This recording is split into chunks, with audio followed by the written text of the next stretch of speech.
¿Qué me dirías si te contara que en España existió un caso paranormal tan grande que la policía y hasta el mismo gobierno se involucraron para resolver?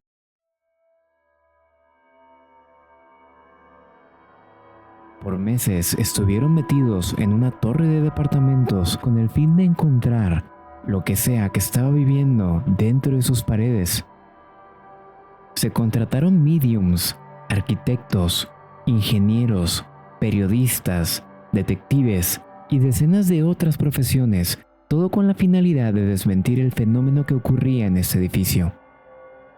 Pero nadie pudo durar más de un día dentro del lugar. El caso fue tan grande que llegó a las noticias de múltiples países alrededor del mundo, todos centrados en contestar una simple pregunta. ¿Qué es el Duende de Zaragoza? Yo soy Pato, de Patos Potions, y sean bienvenidos a este nuevo video. Comencemos. El curso de tarot está de vuelta. Así es, si alguna vez has sentido el llamado o quieres adentrarte en el mundo esotérico, ha llegado tu momento. Voy a estar impartiendo un curso básico e intermedio de tarot para todos los que estén interesados. Puntos importantes: van a ser 4 clases. Estas van a quedar grabadas, así que si no puedes asistir a ellas, las vas a tener hasta por 3 meses después de la terminación del curso. Y no importa de dónde seas, lo puedes tomar porque va a ser en línea. Aparte de esto, les anuncio muy felizmente que voy a sacar mi primer libro y va a ser una guía de tarot. Voy a estar haciendo un sorteo de una copia de autor en cada curso, así que una copia de autor para el curso básico y otra para el intermedio. Para entrar a este sorteo lo único que tienes que hacer es inscribirte. Si aprender tarot ha sido una meta tuya por algún tiempo, llegó tu momento. Si estás interesado, solicita informes en academiadelgatonegro@gmail.com. Habiendo dicho esto, continúen con su video.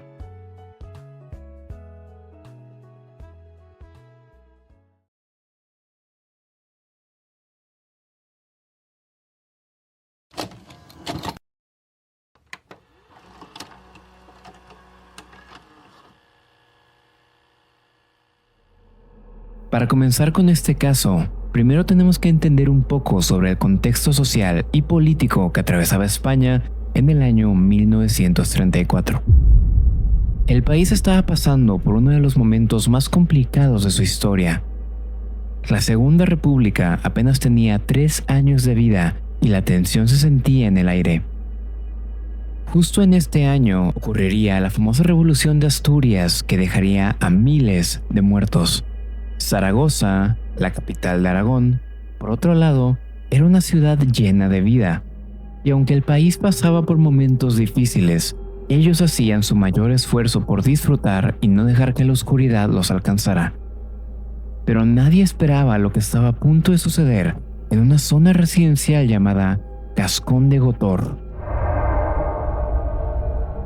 En esta ocurriría el caso paranormal más famoso y documentado en la historia de España.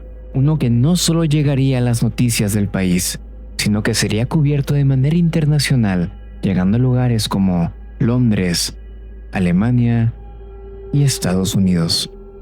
Pero, ¿qué pudo haber sucedido para que la noticia recibiera tanta atención mediática? Entra en la historia Antonio Palazón, el dueño del edificio número 2 de la calle Gascón de Gotor. Él y su familia vivían en el segundo piso junto a su ama de casa, la cual se llamaba Pascuala Alcocer. Pascuala llevaba 1 año y medio trabajando para la familia. Era una mujer sencilla. No tenía educación formal, pero siempre se esforzaba por cumplir las expectativas de sus jefes. En el piso superior vivía otra familia, los Grijalva, y aunque ellos no son tan relevantes en esta historia, específicamente Arturo Grijalva Torre, un niño de apenas 4 años, se convertiría en uno de los protagonistas de este caso, siendo el único testigo vivo que pudo compartir la maldad que ocurrió en este lugar. Pero ya basta de contexto. ¿Qué les parece si hablamos sobre lo que pasó en la madrugada del 27 de septiembre de 1934? Aproximadamente a las 11:30 de la noche, Pascuala se encontraba lavando los platos en la cocina. Ya era tarde, pero era la última tarea que le faltaba para poder irse a dormir. Una vez terminada, apagó la luz de la cocina y se dirigió a su cuarto. Pero antes de que pudiera irse, sucedió. Atrás de ella, desde la oscuridad, a tan solo unos cuantos metros de su persona, sonó una voz que llamaba su nombre. Pascuala. Pascuala. No supo cómo reaccionar. Buscó la fuente del sonido, pero aunque la encontrara, no sabría qué hacer, ya que esa voz no le pertenecía a nadie de la casa. Siguió mirando hacia la oscuridad, cuando de pronto alguien comenzó a reírse de una manera perturbadora.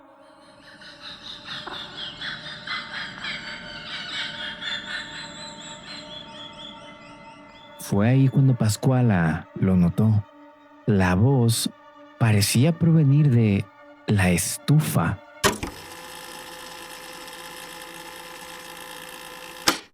Antes de continuar, sé que lo que acabo de decir suena raro. ¿Cómo es que una voz vino de una estufa?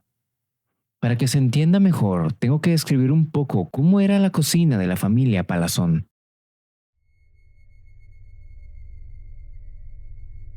Verán, esta no era una estufa como las que tenemos tú o yo en nuestras casas.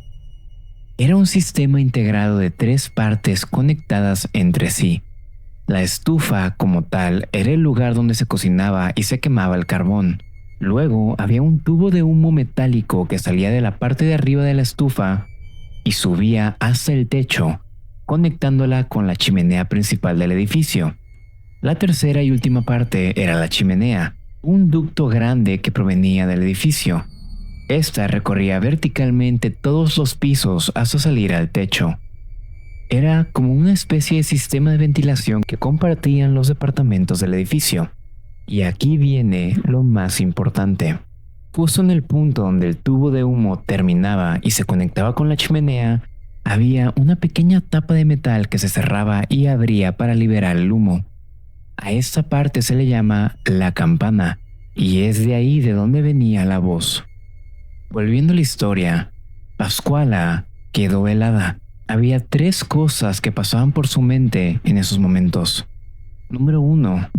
Alguien o algo la había llamado desde la estufa. Número 2. Nunca había escuchado esa voz en su vida. Y número 3. Estaba 100% segura de que corría riesgo quedándose en la cocina. Cuando recuperó el control, corrió hacia la habitación de sus jefes para pedirles ayuda. Señores, levántense por favor. Hay alguien en la cocina, tienen que venir. No tengo idea de qué es, pero... Pascuala, tranquilízate por favor. ¿Qué pasa? Son las 11 de la noche. Sí, perdón. Es que...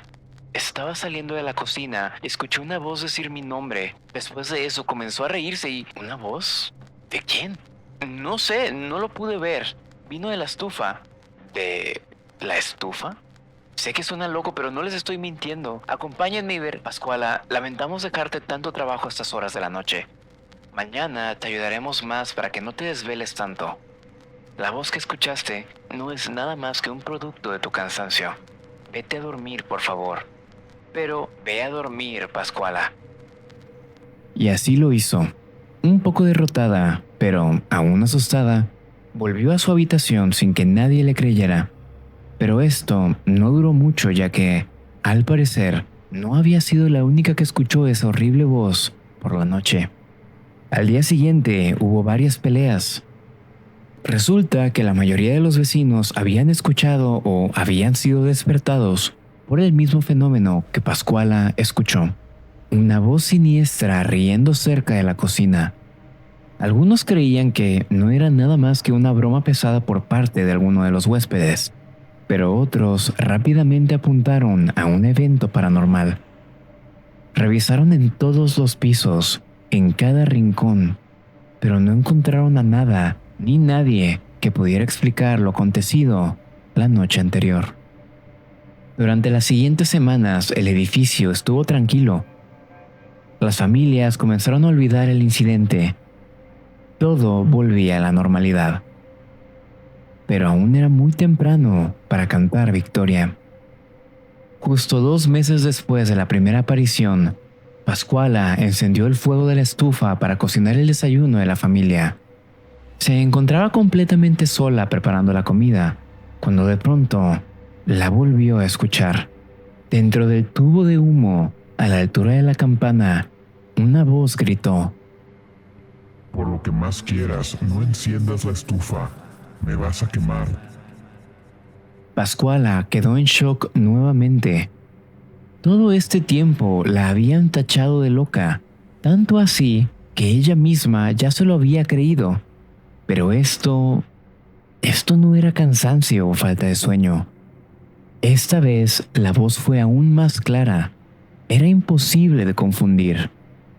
Algo dentro de la estufa le estaba hablando. Pascuala salió corriendo de la cocina y fue a despertar a la dueña de la casa. La dueña, muy escéptica, la acompañó. Pero como en la primera ocasión, la voz se negó a volver a hablar. Al día siguiente, Pascuala cerró la campana tras cocinar y para su sorpresa, la voz se volvió a comunicar, esta vez con un gesto de dolor. Tal vez Pascuala había machucado a la criatura, porque esta vez no decía nada, solo gritaba. Pascuala esta vez no perdió el tiempo congelándose. Tenía que hacer que le creyeran, pero para su suerte, esta vez la señora de la casa iba entrando a la cocina justamente en ese momento. No pasó ni un segundo y Pascuala notó cómo la expresión seria de la señora pasaba a convertirse en una horrorizada. Las 2 mujeres salieron corriendo del departamento buscando ayuda. Los vecinos del edificio, alarmados por los gritos, corrieron para ver qué pasaba, pero a ellos tampoco se les tuvo que explicar nada, ya que cuando estaban a punto de hacerlo, la voz volvió a gritar del dolor. Todos se quedaron perplejos. Nadie podía entender lo que estaba sucediendo, o tal vez nadie quería hacerlo. Pero la verdad estaba frente a todos ellos. Algo estaba viviendo en la estufa de los Palazón. Los vecinos, llenos de terror y confusión, decidieron ir a la policía para denunciar lo que estaba pasando a las autoridades. Lo que siguió a continuación se convertiría en la primera investigación paranormal oficial realizada por agentes federales en la historia de España. Entre el 20 y el 23 de noviembre, agentes del Cuerpo de Vigilancia inspeccionaron la vivienda por completo. Levantaron suelos, desarmaron la estufa, cortaron las antenas de radio del techo, entrevistaron a todos los vecinos, llevaron arquitectos y albañiles para que estudiaran las habitaciones, chimeneas y demás conductos en búsqueda de respuestas. No encontraron nada. Ahora, no se confundan. Cuando digo no encontraron nada, me refiero a que no pudieron encontrar el origen de la voz. Pero ninguna persona que puso pie en el edificio dudó de su existencia. ¿Cómo podrían hacerlo si durante toda la investigación que hicieron, aquella voz les estuvo hablando? Desde el primer momento, la voz se presentó. Cuando los guardias llegaron a la cocina, saludó al equipo, riéndose del jefe de la policía de manera burlona. En los reportes la describieron como una voz gutural, algo sacado de una película de terror, pero con expresiones típicas de Zaragoza. Varios de los oficiales pudieron hablar con la voz. Una de las conversaciones más populares incluso quedó transcrita en documentos oficiales de la policía. ¿Quién eres? ¿Por qué haces esto? ¿Quieres dinero? No, Entonces, ¿quieres trabajo? no, Pues entonces, ¿qué quieres, hombre? no soy hombre. Esa respuesta, "no soy hombre", le heló la sangre a todos los presentes. Testimonios comparten que incluso algunos agentes desenfundaron sus armas en terror cuando escucharon esta afirmación. Cuando uno de ellos apuntó su arma a la estufa, la voz dijo: No dispares, que me vas a chicharrar. La entidad que vivía en la estufa parecía ver perfectamente bien todo lo que ocurría en la cocina, y además de eso, no parecía tenerle miedo a los humanos. Es más, la mayoría de sus respuestas eran sarcásticas, con ligeros toques de humor. Uno de los eventos más impactantes ocurrió cuando llamaron a un albañil para que tomara las medidas de la estufa y la cocina. Esto con la idea de derribar la chimenea para revisar su interior. Mientras el hombre se preparaba para tomar las medidas, la voz le dijo: No te molestes, son 78 centímetros. El albañil, con mucho miedo, decidió aún así hacer su trabajo, pero se sorprendió al darse cuenta de que la medida era exactamente la que la voz le había dicho. Una vez compartió el dato con la policía, empacó sus herramientas y salió corriendo del lugar. Por más que intentaban distintos planes para descubrir la verdad, todo el esfuerzo siempre resultaba inútil.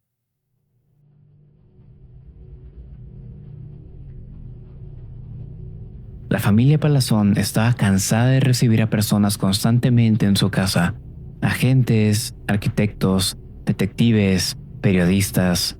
Y en las noches, cuando por fin se iban y podían tener un poco de paz, la raíz del problema, la voz, se volvía a presentar burlándose de la familia. Llegó a un punto donde los Palazón ya no pudieron más y decidieron mudarse para jamás volver al lugar. Para este punto, ya cansados de referirse al fenómeno como la voz, decidieron ponerle un nombre: El Duende de Zaragoza. Aquí es en donde muchos pensaron que se acabaría la historia, pero no fue así. Entra a escena uno de los personajes más importantes de todo el caso: Arturo Grijalva Torre, el niño de 4 años de la familia Grijalva. Cuando la familia Palazón se mudó, él y su familia decidieron ocupar su departamento. Curiosamente, cuando los Grijalva se mudaron, el duende adquirió una especie de interés por el niño. Mientras a los adultos los insultaba, los amenazaba y se burlaba de ellos, con Arturo era diferente. Con él jugaba a las adivinanzas, platicaba de su día, y a veces, cuando Arturo lloraba, incluso llegaba a consolarlo. Esto dejó completamente sorprendidos a las autoridades. El duende parecía ser más que un ser malvado. Tenía sentimientos. En una noche ocurrió una interacción bastante interesante. El padre de la familia Grijalva se dirigió a la cocina, donde ya sabía que se encontraba su hijo, para mandarlo a dormir. Arturo, despídete de tu amigo. Es hora de ir a la cama. Sí, vámonos, papá, que este tipo está loco. Y para sorpresa de ambos, desde la estufa, el duende respondió con un: Loco no, pequeño. Loco no.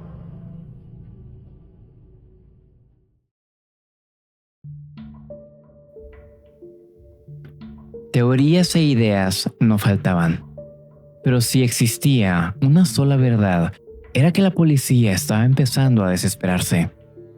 Ya habían prácticamente intentado de todo, y fuera de interactuar y grabar la voz, no habían conseguido nada.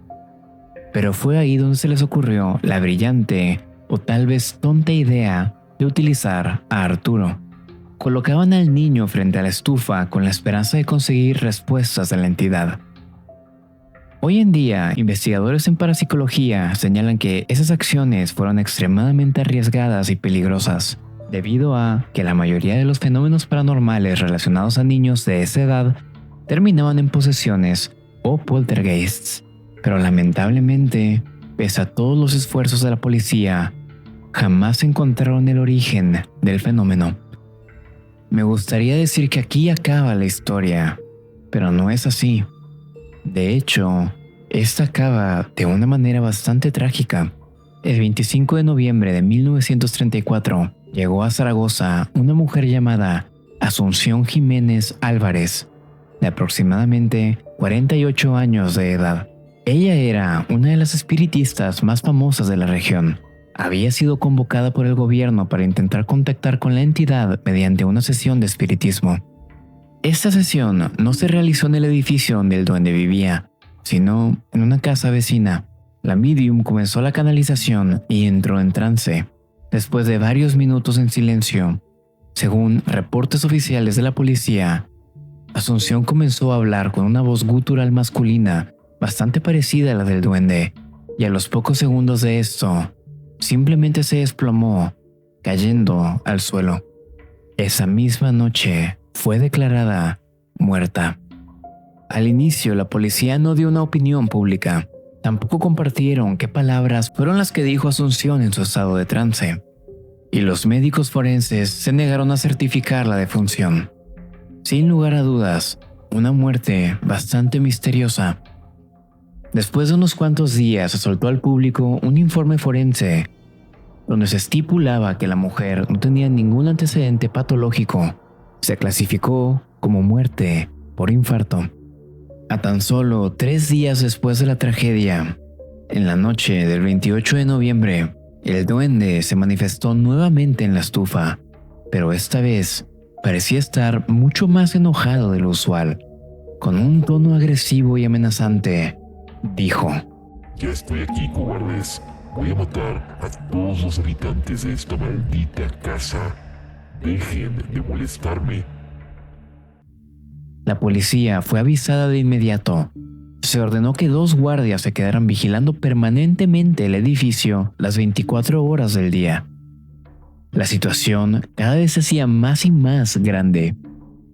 El último reporte oficial que se tiene de la voz ocurrió el 3 de diciembre y en esta ocasión simplemente repitió su amenaza anterior, diciéndole a las autoridades que asesinaría a todos los habitantes de la casa, pero misteriosamente nunca más se le volvió a escuchar. El expediente final del juez determinó que se trataba de un fenómeno psíquico que se producía solamente en determinadas circunstancias. El caso fue cerrado oficialmente sin culpable identificado, pero por alguna razón se decidió que Pascuala Alcócer fuera desterrada a su ciudad natal. El edificio original fue demolido en 1977 por miedo a que la voz regresara, y en su lugar se construyó una réplica moderna que sigue en pie en la actualidad.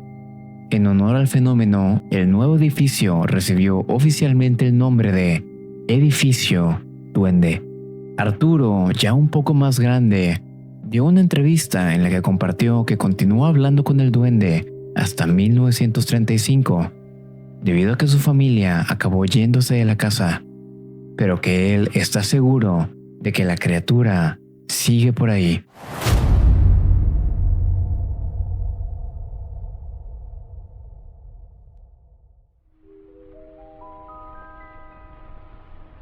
No hay nada que me ponga más triste que un caso paranormal sin resolver. Aunque bueno, ¿ustedes opinan que ese fue el caso con el fenómeno del duende de Zaragoza? En lo personal, creo que, aunque nunca pudieron encontrar una prueba física de que el duende existiera, se logró conseguir bastante evidencia de un fenómeno paranormal. Al inicio, mientras investigaba sobre esta historia, pensé que era falsa, que en algún momento leería que se encontraron aparatos en la chimenea o que uno de los vecinos estaba jugando bromas pesadas. Pero no fue así. Sé que a veces uno necesita evidencia para creer, pero en este caso, creo que el hecho de que el edificio estuviera lleno de policías, arquitectos, ingenieros y agentes del gobierno 24/7 y aún así no lograran desmentir al duende es mi prueba definitiva de que este fue un evento sobrenatural. Hasta la fecha, algunas personas intentan explicar este fenómeno culpando a Pascuala, diciendo que ella era ventrílocua y cosas por el estilo. Pero la única verdad es que la policía decidió abandonar la investigación por falta de pruebas. Así que yo me quedaré con la creencia de que lo que se vivió ahí fue nada más y nada menos que una experiencia paranormal. Con esto acabamos el video del día de hoy y quiero agradecerles por llegar hasta el final. Les pido por favor que si no lo han hecho, compartan este video, le den like y se suscriban. También quiero agradecer personalmente a todos los miembros del canal que hacen de estos videos posibles. Los están viendo en pantalla y sin duda alguna, si podemos traerles la calidad que tiene Patos Potions es gracias a ustedes. Y si tú también quieres apoyar, considera al igual convertirte en miembro. Pero si no tienes la disponibilidad para hacerlo, otra manera de apoyarme es siguiéndome en mis demás canales. En mi canal principal, Pato RMZ, reaccionamos a chismes, noticias y hacemos dinámicas con mis seguidores. En mi segundo canal, Patos Games, jugamos exclusivamente videojuegos de terror. En el último, Patos Bots, subimos todas las transmisiones que hago en Twitch sin ninguna especie de corte. Hablando de Twitch, hacemos streams ahí lunes, miércoles y jueves de 6 a 8 pm y los domingos de 8 a 10. Todo para México. Si gustas pasarte, no olvides decirme que vienes de parte de Patos Potions para darte una gran bienvenida. Por último, te recuerdo que tengo un podcast en Spotify llamado Miércoles de Terapia. Todos los links que acabo de mencionar los encontrarás abajo en la caja de descripción. Ahora sí que sí, sin nada más que decir, me retiro, no sin antes agradecerles nuevamente por llegar al final del video y nos vemos la siguiente semana con uno nuevo. Hasta la próxima y chao chao.